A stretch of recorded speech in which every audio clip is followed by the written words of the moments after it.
Hi, my name is Hugues and this is Hugo's Desk. In the last episode we did a short overview of my studio. We talked about my main monitor at the center of my office, the BenQ PD2725U, and discussed in very broad strokes my editing pipeline. Be sure to check that first episode of the series using the link on the screen right now. But today, on this second episode of my office tour, I would like to go deeper into my video editing pipeline. I will talk about some of the equipment I use for editing and grading, including the Blackmagic UltraStudio 4K Mini, the hubs, cables, and everything in between to provide a high-quality 4K 10-bit video preview on that BenQ SW272U, which is the photography monitor at the heart of all my color and grading pipelines. As you saw in my previous video, I have a lot of screens, but they all have a reason to be here, and you've seen that on the video. In fact, since the first episode, I've added a few more things to help on my streams, but there will be more discussions about this on an episode dedicated to my streaming setup. Many of you probably preview your video editing timelines, either from Premiere or DaVinci or Avid, with regular computer connections like a DVI or HDMI or DisplayPort. And that's fine, that's absolutely fine. I mean, both DaVinci, Nuke, After Effects, all these softwares have a way to preview full screen video on a second display. But what if I told you that there is a better way to preview video with the highest possible quality, both on terms of color space and also in frame rate? As you know, I'm a bit old school. You can see the CRT in the back there. And I come from a time in the late 90s when we used to have a video card dedicated on our computer. This would have been either a Matrox card or a Pinnacle card. Yes, I am that old. Editing is a joy.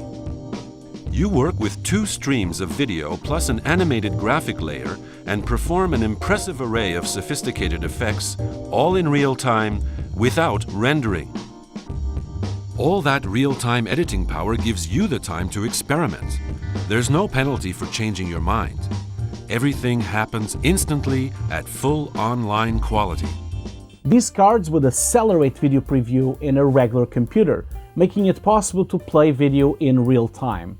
And I understand that's a very foreigner concept for all of you watching here. Back in the 2000s, I used a Pentium 3 PC with 256 megs of RAM and a Matrox R2 2000 for video editing.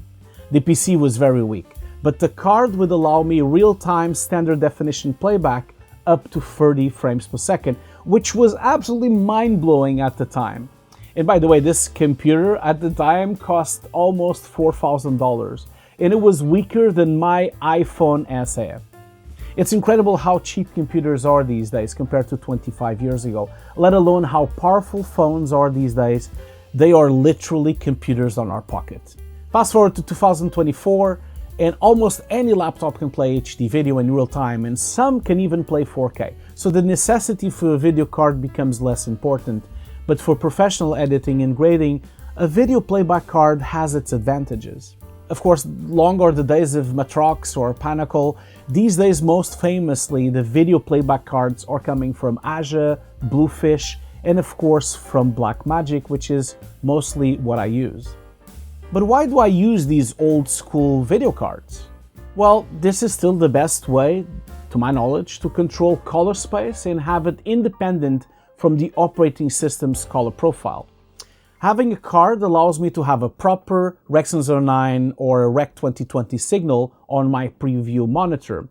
And better yet, it allows me to have ability to preview different frame rates from 2397, 24, 25, 2997, 30, 50, 5994, 60, 120, and even interlaced frame rates. And yes, there are a lot of frame rates in the world, and a lot of places in the world still use interlaced frame rates. Be sure to visit BenQ's Europe website. Since they do have on the user manuals of this monitor, they have a resolution file PDF, which explains all the current supported resolutions for this display. For my setup, I use a Blackmagic UltraStudio 4K Mini to feed a video signal to my main grading display, the BenQ SW272U. It can both capture and play back digital and analog signals.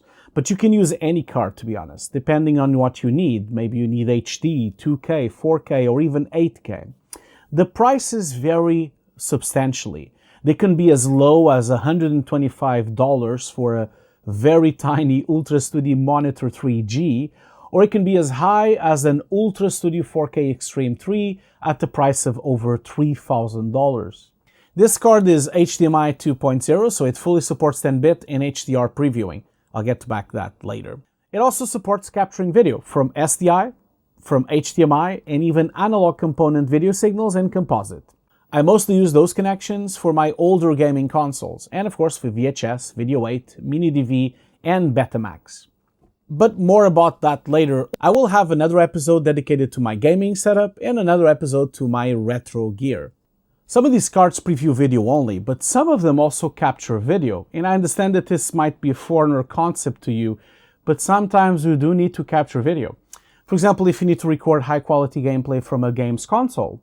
And I'm not talking about capturing it with an Elgato card and H.265. Those are compressed formats. I mean high-quality 10-bit ProRes at least, or even RAW. This video capture usually could be used for film or TV broadcast. Also, sometimes we just need to capture a live event. Imagine if you're doing a live event from a camera setup or a broadcast bay or a broadcast bus for TV, you still need to record something or capture video for that. But of course, the most used thing with a capture card is for doing old school recording. So imagine if you want to like capture Betacam tapes or you want to capture VHS tapes. So capturing video is still very much necessary, but I'm getting sidetracked, and I'll talk a bit more about that on my episode regarding retro equipment that I have in the pipeline.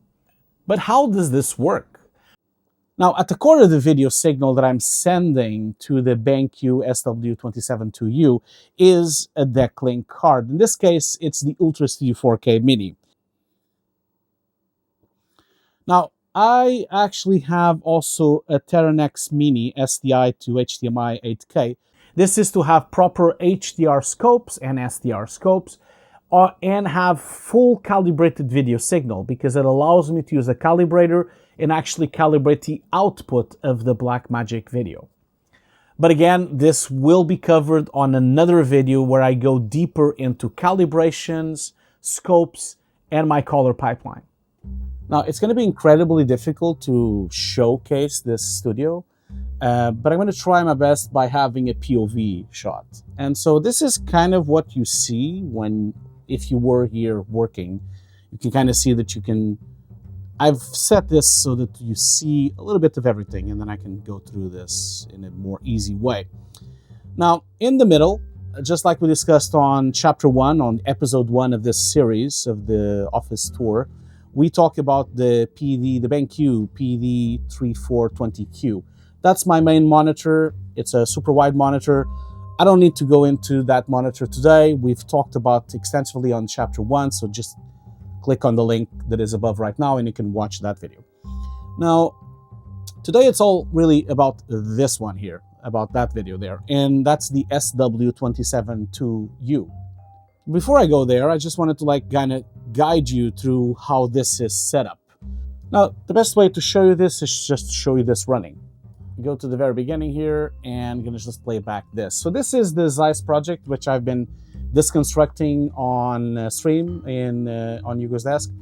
And this is a project I directed last year. Now, the cool thing about this is that in here you can kind of see the whole setup. You can of course, there's too much light here in this room. The reason I have so much light is because I'm showing you the screen, showing you like the office. If I was working, I would have all the lights dimmed and the curtains would be switched off, so you would have no light coming from the curtain. So basically, main monitor desktop there. We have another BenQ here, which I've also have a review, and you can click on that link as well. That's for my scopes, as you can see there. This is the Zeiss project. The main scopes, of course, because they come from OmniScope, from Nobe, which is my favorite scopes right now to use, and I really recommend people to check them out. They are very professional scopes.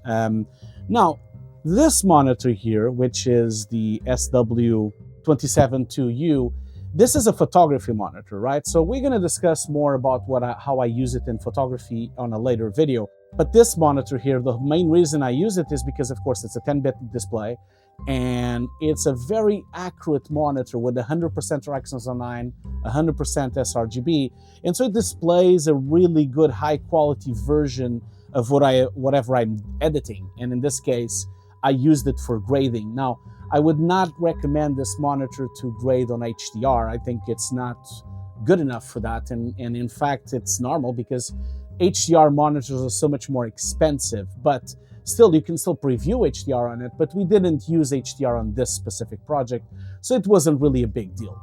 Now, never mind what's happening up there. This is my extra TV, which is when I'm working. Sometimes I have it off if I'm doing grading, of course, because I don't want to disturb the lighting.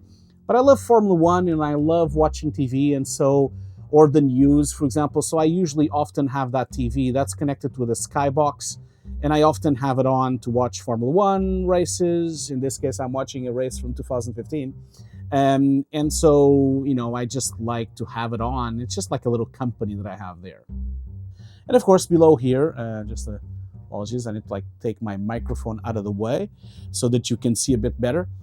Just below there, I have a Blu-ray recorder. I have my sound card from Focusrite. And then I have a Devon CD player as well, because, you know, I'm an old man. I hear CDs. Sorry about that. And I like that kind of thing. And of course, down here, you can kind of see on the other side, we have, this kind of just went off. On the other side, you can see the Blackmagic micro panel, which is the surface, the color surface that I use for color correction. And then above it, it's all the hubs and the recorders, and of course the Blackmagic Smart View. Above there, that's the LEC links, which we're going to talk extensively today, which is what's providing the video output into that thing over there, to the SW. And so the deck links are just up above there, above here. And then of course up here I have the previews for my streams. We're going to talk about my streams later on. And I have of course my camera over there. And below here I have the ATEM Mini Extreme, which is what provides me the streams and some scopes as well. Notice that I have some scopes here as well. I have some scopes coming from the Telenec, from the Blackmagic as well. And of course on the upper corner there, on the other side of the screen, I have like a CRT. And this is just because I like to check things on a CRT. Sometimes I have some awkward frame rates that are best viewed on CRTs. That's a Sony professional CRT. And of course, the main reason I have that is because I play a lot of video games, a lot of retro video games, and those CRTs allow me to have, allow me to use light guns, which means I can play like Virtual Cop and things like that. Above it, I have a Sony Mini DV player and a PlayStation 4 over there, a PlayStation 4 Pro, which is only there because it has a copy of PT, which is my favorite horror game. That's the only purpose of that console. And below that, I have an LTO recorder, and behind it, I have a Blu-ray recorder, which you can't see right now. The cool thing about this is because I have it set up like this, I can now very easily switch things. Let me show you. So for example, here, if I switch this button here, I now go to the ATEM Mini Pro, which is the setup for me to stream when I have multiple views. Now, if I go in here and switch it to here, I can now play PlayStation 2 games. So this is now the CRT connected playing Tekken 5. So that's basically for me to play retro games on a full CRT display.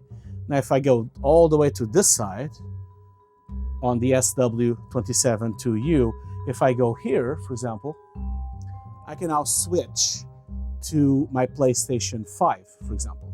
So as you can see, it's all connected in a way that you can actually switch everything on and off depending on what you're trying to do. So if I want to play games, I can play games on 10-bit. If I want to edit DaVinci, I can edit DaVinci in 10-bit. And if I want to jump into a retro game, I can do as well.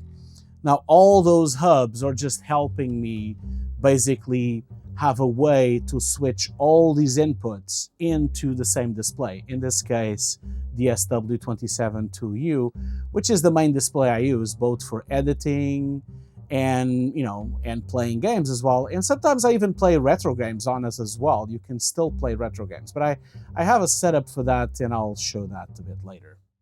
And of course, also over there on the shelf, let me just move the chair out of the way, I also have my lovely pets, which make me some company while I'm doing some editing.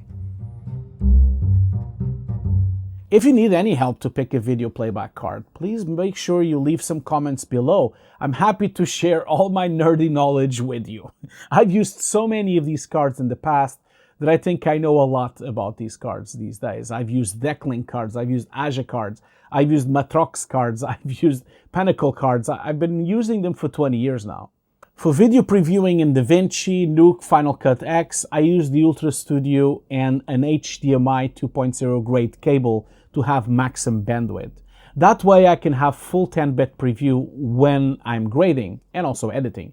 Be sure to check what cables you're using. They should be at least 18 gigabit per second so they can support 4K at 10-bit. I could of course connect directly to my BenQ SW272U display, and most of you will, since the SW has two HDMI 2.0 ports.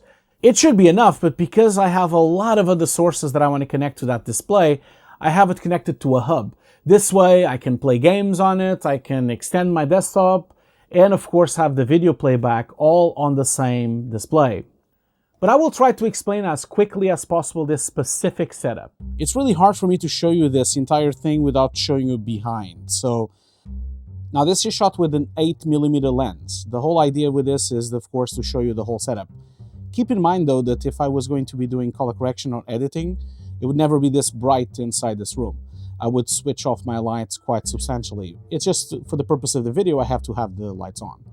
But let me show you the back end. So if I go all the way to back here, hopefully you, and again, apologies for all the messy cables, but I try to make it as clean as possible, and I have a lot of racks below here that kind of control how the cables are. We're going to have videos about that, but for now I'm just going to go to the nest of cables here.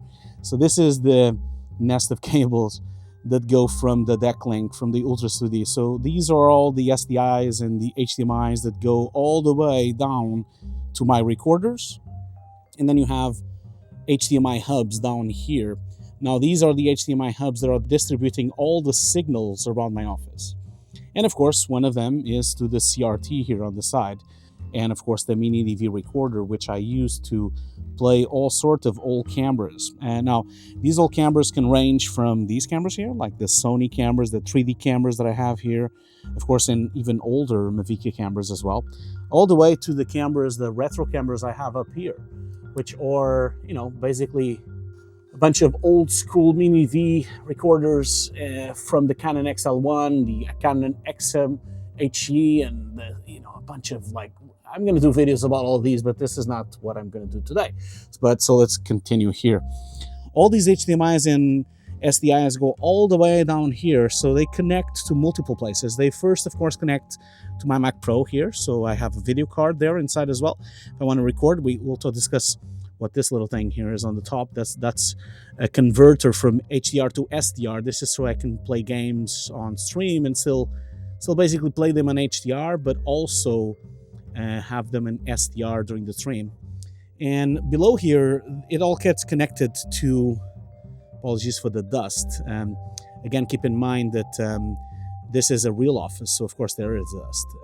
So that connects to the scopes, the Blackmagic scopes, and then the cables go all the way down here, and then they connect to, I have both the PD34, which we discussed on the last video, and then behind here I have the other BenQ here as well, which is the vertical one. It's set to vertical, of course.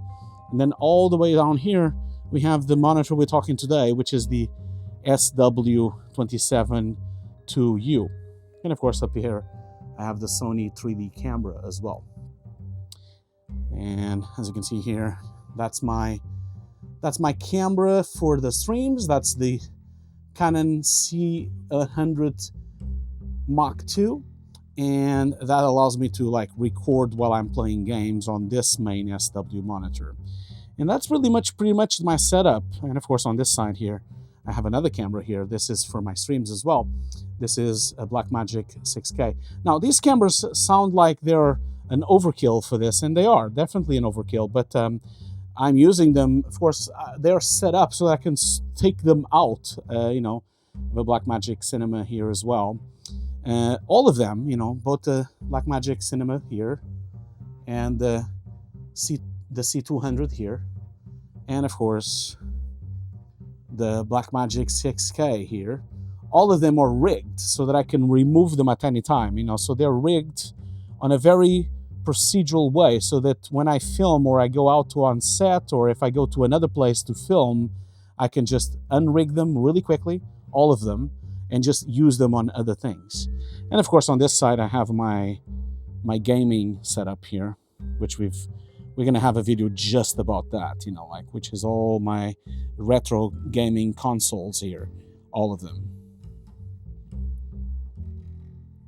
And of course another hub here for all the consoles, and of course then the main consoles that I'm using today, which is the Xbox and of course the PlayStation 5, and of course all my games as well. So I have all my games on this side here. And that's pretty much Hugo's desk, really, I would be honest. That's it. My air conditioning there as well. As I've been saying many times, no one needs all this equipment. Now keep in mind that all this equipment is for a very specific purpose. You know, I use all of this for color correction. I do it for editing, to do YouTube videos. I also do visual effects projects, of course. I do live streams. I play games here. You know, I also do book design. I do graphic design. I do all sorts of things here. And so that's why I have so many screens and so many options, you know. It's just because it's, you know, this is a multifunctional office. Of course, by watching these videos, you know by now that maybe some sections of it are important for you and others are not. It really depends on the setup that you're trying to achieve. So with this, I can run a full screen preview during editing with separate controls for color space, for frame rate, and even separate sound. And this is all controlled by the UltraStudio's software that Blackmagic has made, where you have all the types of frame rate, you have all the types of video outs, you can change all those settings there. So depending on the project you're doing, you can just tweak there. Now, regarding sound, this last one is truly important. In my setup, I use a Focusrite Scarlett 18i20 for my office. But this essentially allows me to have separate audio patching for both the speakers and the headphones. I can select just to hear the video editing audio, or just the desktop, or both if I'm alone without clients. I can even have a headphone for my desktop and a headphone just for the edit. So imagine if I had clients, someone could be having headphones just for the timeline, and someone could have the headphones just for me for my notifications and emails.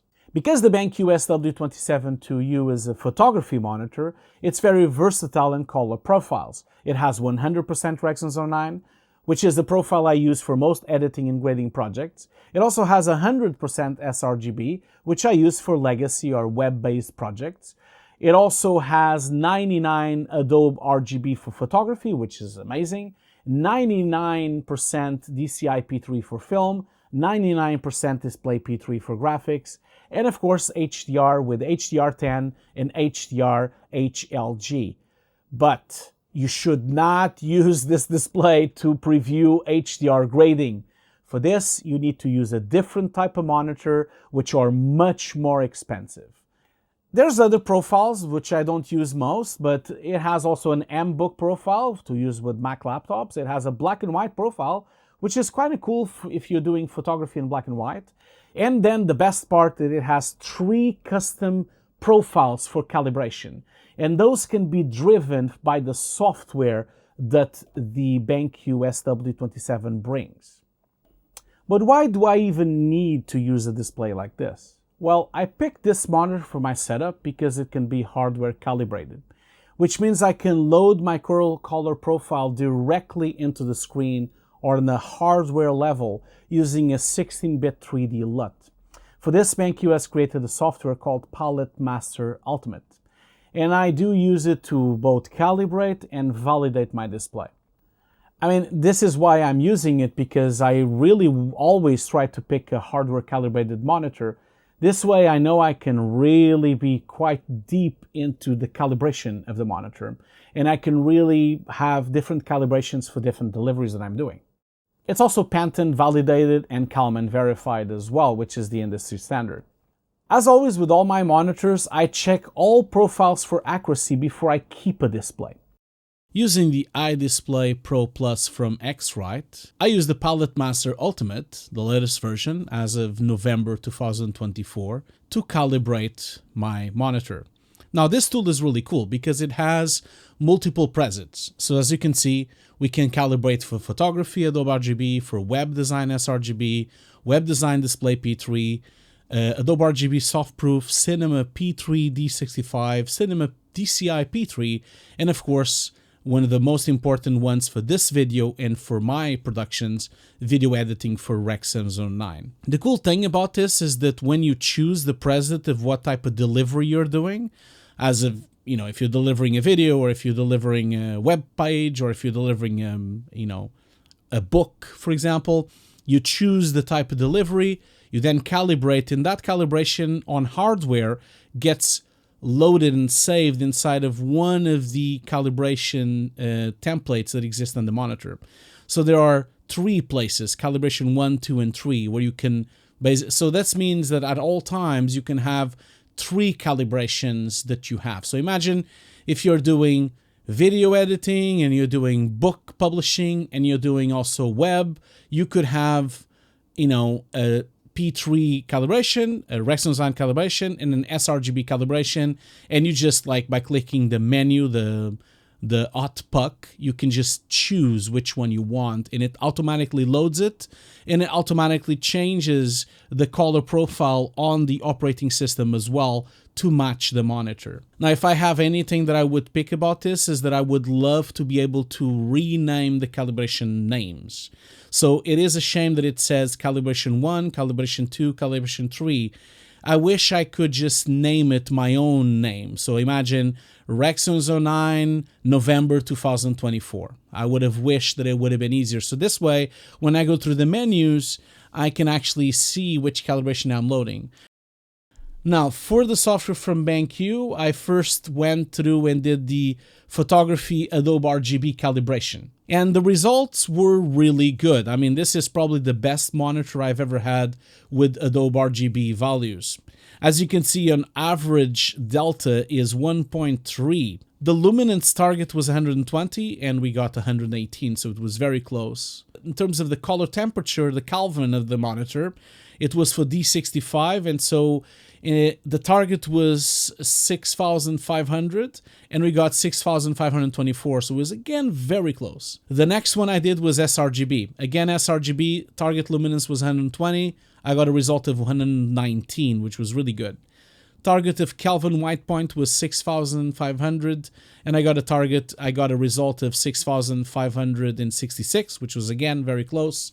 And in terms of average delta, I got a 1.17, which was incredibly low, and a maximum delta of 2.08. So again, for sRGB work, this is truly a spectacular monitor. Now for DCI P3, I then went over and did the same exact test, and again, very close mark, as you can see, luminance 120 to 121, Kelvin almost the same as well, with 6,500 to 6,561, and the average delta was 1.37, and the maximum delta was 2.26. Again, remarkable results. That was for Display P3, which is a profile that I use very much for book publishing and for web publication. In terms of the cinema profile, which is DCI P3, the result was still very good.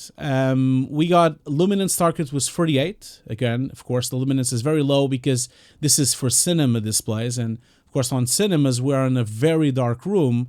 And so luminance on a cinema is a much lower luminance because you're in a completely blocked out dark room. The result was 49 instead of 48, which was amazing as well. And then the average delta was a bit higher, but still, you know, DCI P3 is probably one of the most complex profiles. And the monitor supposedly only does 99% of DCI P3. And you still got an average delta of 1.82 and a maximum delta of 259, which is still remarkable. Last but not least, Rec 709, which is the most important calibration that I usually use for video production And for grading, luminance target was 100, result was 98. The color profile, the white point was 6500 Kelvin. I got 6536, which is also residual, really. Now, in terms of average delta, it was absolutely mind-blowing. I almost got a perfect 1.